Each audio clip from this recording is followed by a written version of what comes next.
Vincentians are voting in the general election to elect a government to manage the affairs of the country for the next 5 years. The Unity Labour Party, led by Prime Minister Ralph Gonsalves, is seeking a 6th consecutive term in office, while Godwin Friday of the New Democratic Party is hoping to break the spell in which his party has remained in opposition since 2001. And we thought it fitting that we begin our coverage here in Bequia, where the possibility is imminent that St. Vincent and the Grenadines can get a second Prime Minister from this small island. My name is Ted Bino. Mr. Bino, how does it feel to be the first person to have voted in this polling station? Well, it feels great. For the past 3 years, well, not years, but the 3 elections, I always be the first to vote. By 4 o'clock a.m., I'm up, get ready, bathe my skin, brush my teeth, and heading out on the road. Reach around here like 10 past 5, waiting, usual. Why though? Because for the 25 years, I am 33 years of age, and I'm under the government of the Unity Labour Party, and not to run them down, but I'm looking for a change. So I'm anticipated to be here to make my X for the change. Why is it important to you that you vote? Why is voting important? It is important because at the end of the day, right now I don't have any kids, but I mean, I'm paving the future, the way for them. So I will come out, I will vote, make sure, and as you see, where we standing here, just look at the roads. That is one example again. And there is many more things I could adjust here, but it's too much to adjust at this moment. So I just left it at that. Are you confident that the party you support would win, that you would see that change that you're hoping for? Surely, I'm confident, but at the end of the day, I'm a man of God, so whatever God will is, I got to accept it. So if it's God will to put the New Democratic Party in power, surely I'm excited. If not, I got to live with his decision. How did the voting process, the actual voting go? It went well. I didn't get to be the first one to vote because someone inside who's working inside voted before me. But at the end of the day, what I saw is professional. It was great. You know, they do the work as it's set out to be. So, yes, I will give it a thumbs up. So, just to be clear, you're the first person who's not working in the polling station to vote? To vote, yes. All right, thank you very much, Mr. Bino. Yeah, yes. Run for the Taliban, but he is no more no Taliban again. Friday the Taliban tonight. My name is Arden Farrell, sir. Mr. Farrell, have you voted in the election? Yes, sir. Here's my voting finger. Yellow is the code all the time. What was your experience like voting this morning? Well, it was pretty good. It was pretty good. Where did you vote? Gingerbread. What for you are the issues in this election? What helped you to decide how to vote? Well, the principle of the NDP was very good. The proposal of getting jobs and everything like that is very good. It's very good. Are you confident that the NDP would win? Sure, we're winning all 15 seats tonight. But what gives you that confidence? Because of the crowd and the people and the response of the people. It's too much a hardship in the island under Ralph, and we don't want him no more. Friday is the man who's going to take over Vincent tonight. So you're confident that the NDP is going to win. In light of that, how do you feel about the fact that St. Vincent and the Grenadines could potentially have 2 prime ministers from this island, from Bequia? Well, I'm feeling so happy and proud, my brother, to have another Bequia man as a prime minister after Sir James Mitchell. What for you are the issues here in Bequia?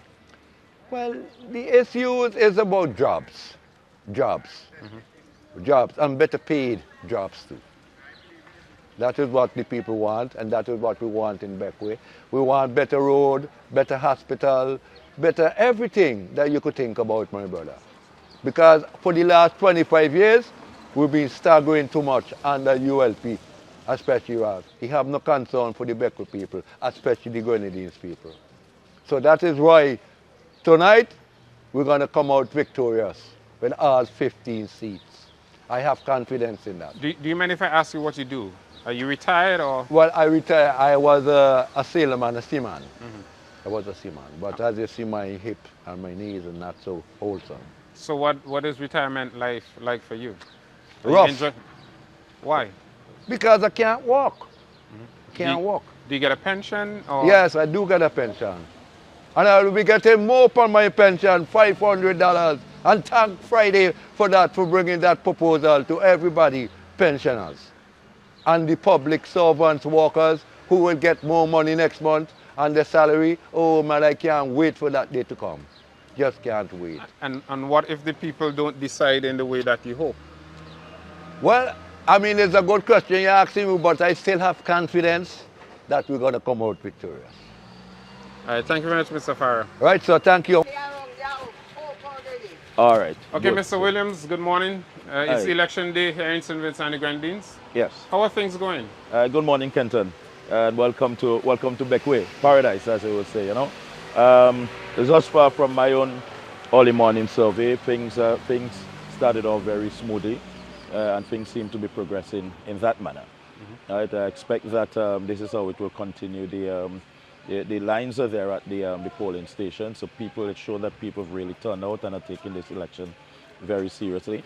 Most people would say, based on the history of the tradition of voting here in Bequia, that your chances are not very favorable. Well, is that also your view?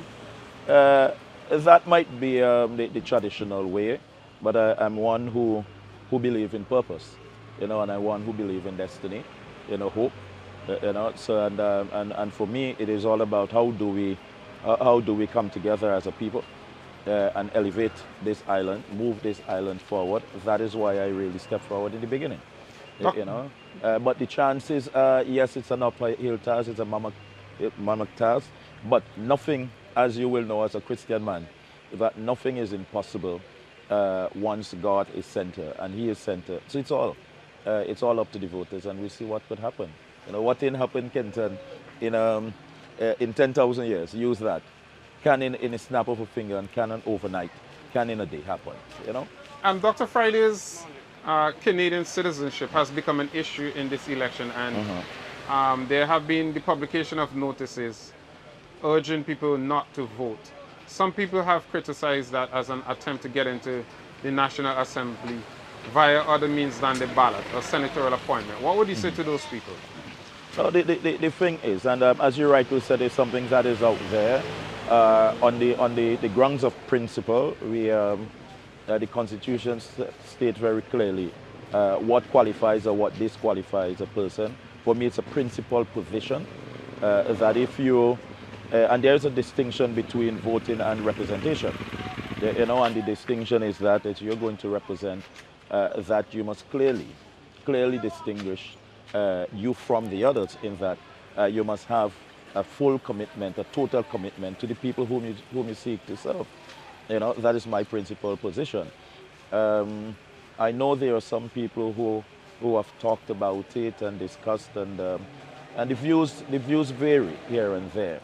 They talk about wanting to get into Parliament on the heel of that. It's far from the truth. But in like terms I of said, commitment, it's principal position.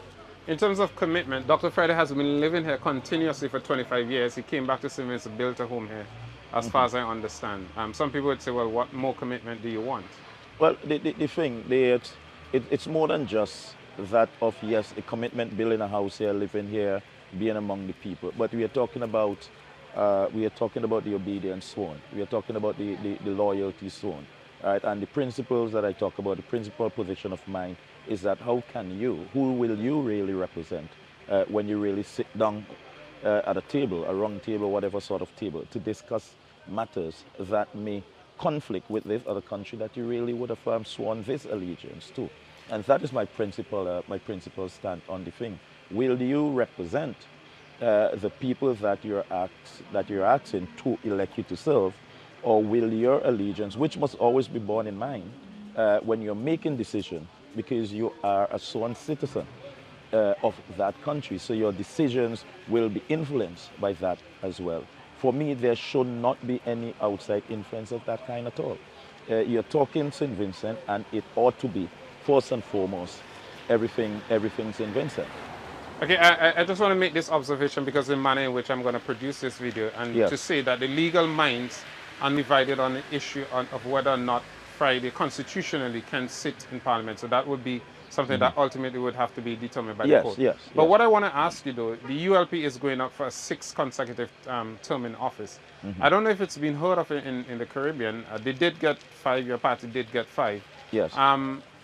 How probable do you think it is that the voters would actually give a party 6th term in office, especially under the same leader?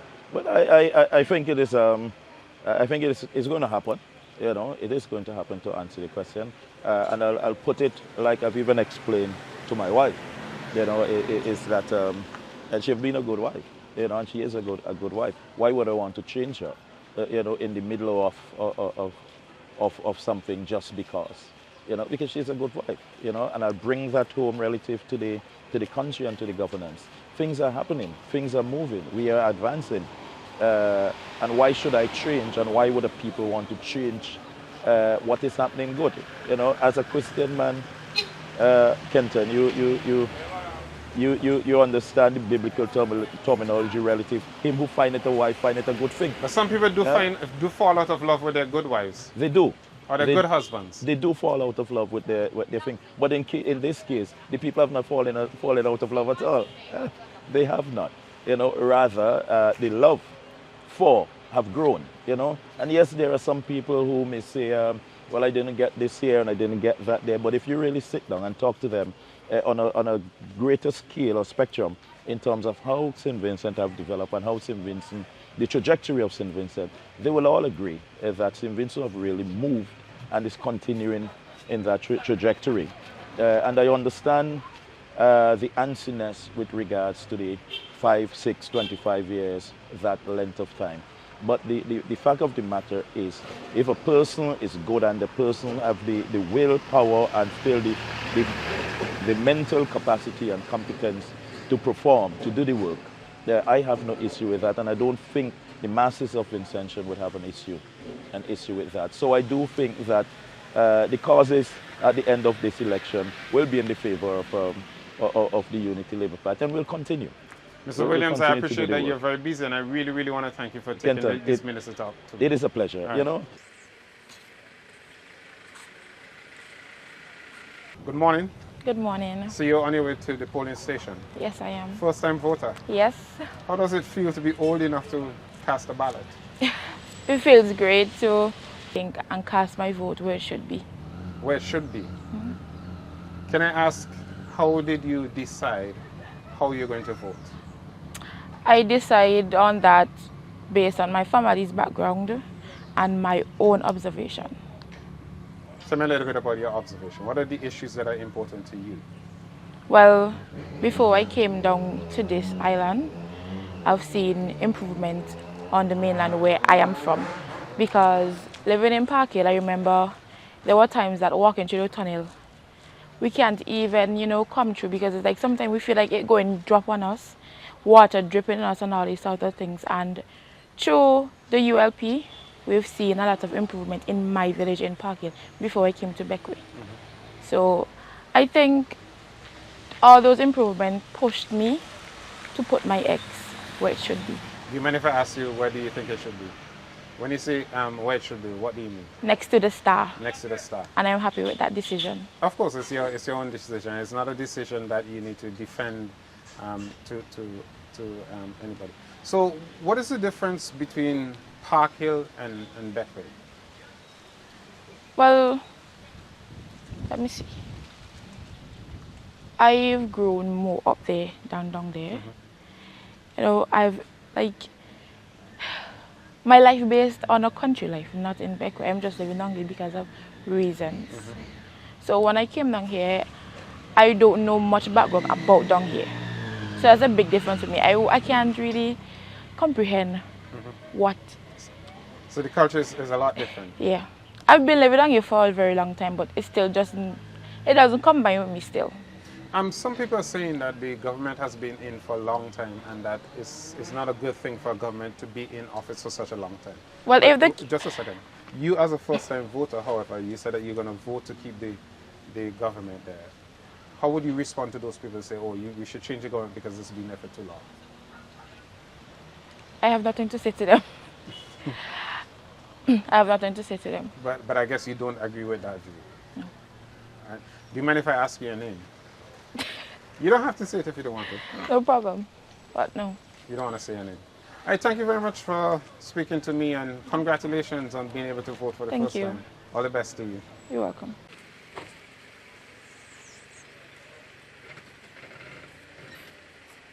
Thank you very much for speaking to me. So I think you voted, have you? I voted. What was it like?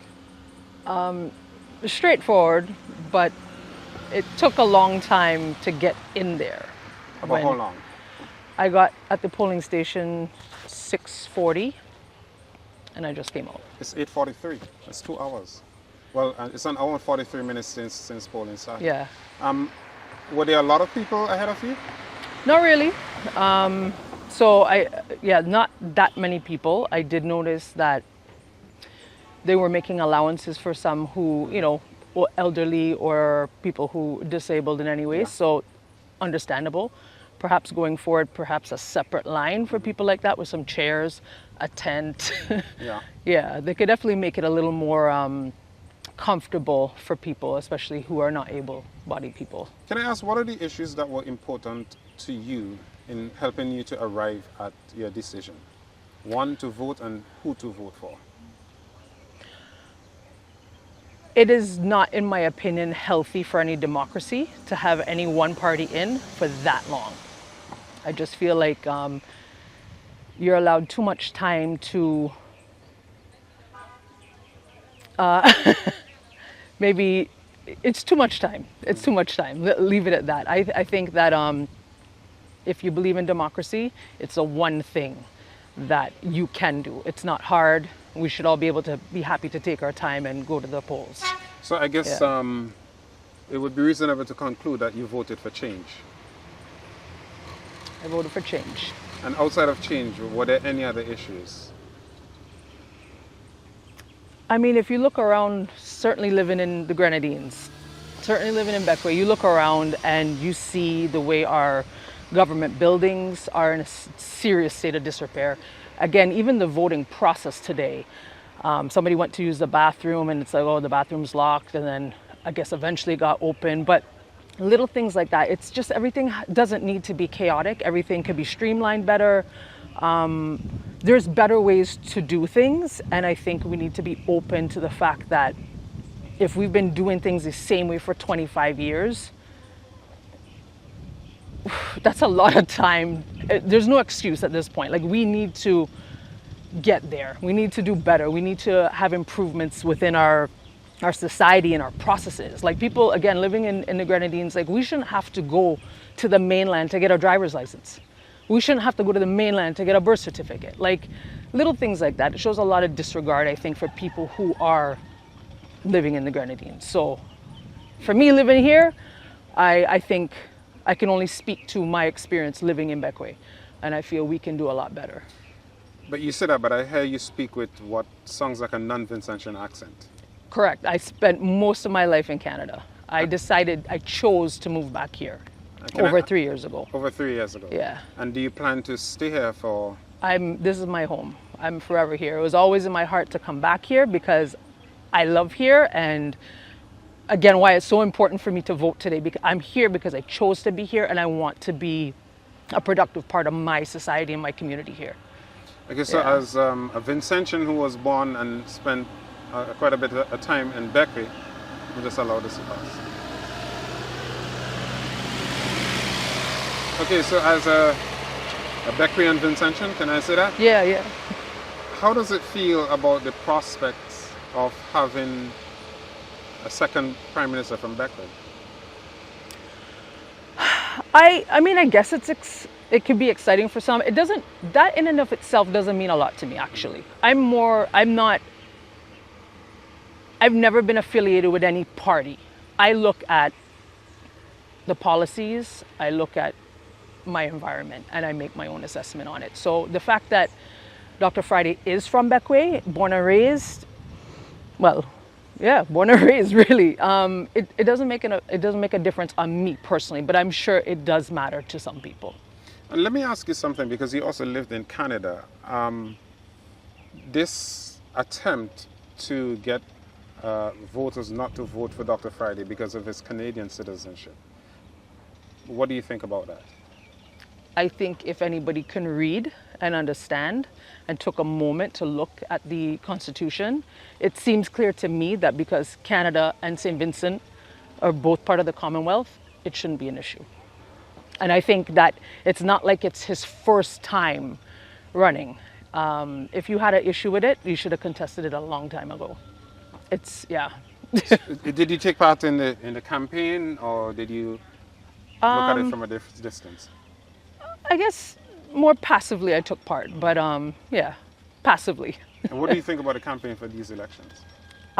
Best I've ever witnessed in terms of how the NDP was organized. I feel like there's a palpable difference in the way that this campaign was run. I think they were very strategic also with the people that they put in the seats that they put them in. I would say it was very commendable overall. I would like to see us transition from less of entertaining people, because while I understand you got to appeal to your masses, and this is something to entice and pull people in, I do think it's important that we're not spending the money on stuff like that. That is money that can really be directly affecting change in our community. So I would like to see that weaned down going forward. And my final question, now that you've voted, what for the rest of the day? Sit on pins and needles and wait for the results. It's going to be a anxious-filled day for sure. Like I'll try to keep myself busy so I don't have to think about it, but I know I'm going to end up on Facebook the minute I get home. So I guess you're really, really hoping that there's a change.